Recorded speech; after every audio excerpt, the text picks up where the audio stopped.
Everybody wants to be a wolf in this generation we're living right now. Dangerous, alone, not giving a fuck about what other people think about them.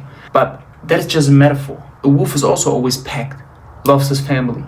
But in this video, I will explain why it is better to be a sheepdog mentally, the definition of what people think on the internet. Me personally, I love lions, I'm a senior mindset masculinity coach. My name is Indian, also means lion, so that's why I stand for the lion. But I think I don't talk about the real definition from an animal, but what people associate with that. And many people think a wolf is always alone, which isn't right. But we're gonna talk about this right now to explain why it is better to be a sheepdog, mentally, physically, but mainly spiritually. Okay, I'm not a big fan of all of that shit, but I make this video for my brother Malcolm, who always comment on my YouTube videos. I don't know many people watch my YouTube videos right now, but they will understand what I talk about in the future. So let's get right into the video, okay?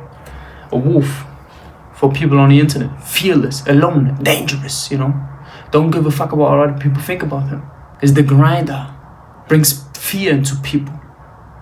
A sheepdog, on the other side, is also very dangerous. Because if you think about it, the German Shepherd, strong, capable. But the main difference between them two is that he lives for a bigger purpose. He provides, he protects, he leads. He's a real man in a sense. And that's why I think it is better to be a sheepdog, in a metaphor, than to be a wolf. Because everybody wants to only be selfish, egotistic. That's the things he does only because he wants the money. He wants to, has a big ego. He wants to be the man. But if you've changed your mind into thinking that you want to achieve something for your people, you will achieve it. Because now you're not only fighting for yourself. Think about it. You're in a fight. Somebody spars against you. You get knocked out.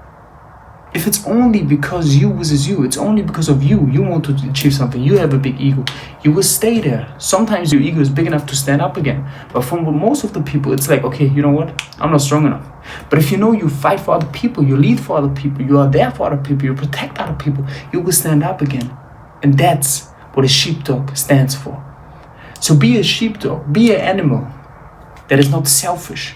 Could also be a lion, could also be a tiger. I hope you did understand what I wanted to explain to you in this short video. And you can thank Malcolm in the comments for always giving so good ideas for you, for the masculine mindset, and for becoming a better version of yourself. Because many people not really understand what masculinity stands for. It's about protection. It is about being a provider. It's also about taking responsibility. Many people think just because I talk about being a provider, that means that you are not strong. That sheepdog is strong and is respected. That is the big difference between a wolf and a sheepdog. The wolf is respected because everybody fears him. But from the things he does, he's not really respected. A sheepdog is respected because of the things he does, plus the fact that he's very strong and capable. That's who you want to be. Fuck your ego, build a new one, and be a better man. Be a sheepdog or a lion, but never the definition of a wolf online.